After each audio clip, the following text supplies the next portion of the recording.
आखिर क्यों कई प्रयासों के बाद भी जीवन में नहीं मिलती सफलता? बुद्ध की इस कहानी से मिलेगी सही दिशा। तो चलिए सुनते हैं अपनी आज की ये शिक्षाप्रद कहानी। लेकिन कहानी सुनने से पहले मेरे चैनल को सब्सक्राइब अवश्य करें। तो चलिए सुनते हैं अपनी आज की ये कहानी। सफलता सफलता शब्द हर किसी को लुभाता है और प्रत्येक व्यक्ति अपने जीवन में सफल भी होना चाहता है, लेकिन सफलता हर किसी को तो नहीं मिल पाती। क्या आपने सोचा है कि आखिर इसका कारण क्या है?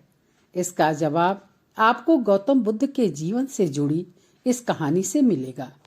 इस कहानी के माध्यम से आप ये जान पाएंगे कि सफलता के लिए किए जाने वाले प्रयासों में हमसे कहाँ ऐसी चूक हो जाती है जिसके कारण हमें असफलता का सामना करना पड़ता है।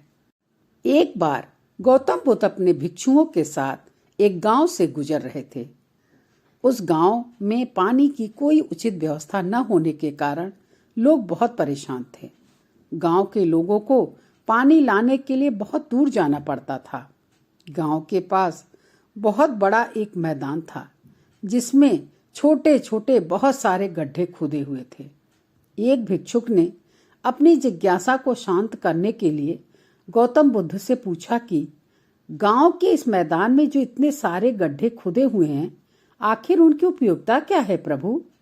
बुद्ध ने मुस्कुराते हुए अपने भिक्षुक को जवाब दिया कि प्रिय भिक्षुक, इस गांव में पानी की बड़ी समस्या है, इसलिए गांव वालों ने पानी की खोज में ये छोटे छोटे कई गड्ढे खोद डाले हैं।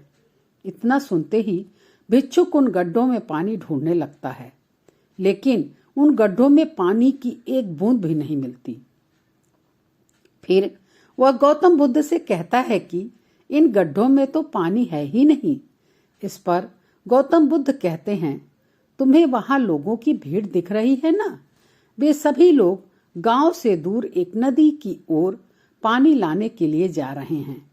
इस पर भिक्षुक पूछता है कि क्या इस गांव में बिल्कुल पानी नहीं है? गांव की जमीन क्या पानी से रहित है? गौतम बुद्ध कहते हैं, पानी तो है, लेकिन गांव में ऐसा कोई नहीं है जो पानी को ढूंढ सके। भिक्षुक को बुद्ध की बात समझ में नहीं आती। तब गौतम बुद्ध कहते हैं कि गांव के लोगों ने पानी की खोज में ही मैदान में इतने सारे गड्ढे कर दिए हैं, लेकिन इसके बावजूद उन्हें पानी नहीं प्राप्त हुआ। तुम जानते हो भला ऐसा क्यों हुआ? इसका कारण सिर्फ यह है कि समस्या के समाधान के लिए सही दिशा में उचित तरीके से परिश्रम नहीं किया गया।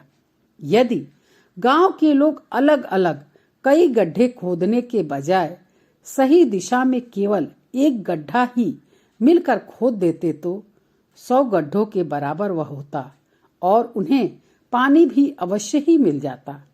दोस्तों, गौतम बुद्ध से जुड़ी यह कहानी हमें यह सिखाती है कि मनुष्य का मन भी ठीक इसी तरह 100 दिशाओं में भागता रहता है, लेकिन यदि मन को एक दिशा में केंद्रित करके काम किया जाए तो अपने लक्ष्य तक अवश्य ही पहुंचा जा सकता है।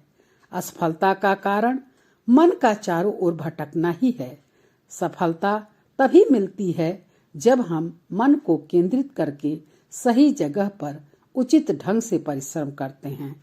दोस्तों, कहानी कैसी लगी कमेंट करके जरूर बताइएगा तथा मेरे चैनल को लाइक और सब्सक्राइब करके मेरा प्रोत्साहन अवश्य करें। मिलती हूँ ऐसी ही एक नई और अनोखी कहानी के साथ। धन्यवाद।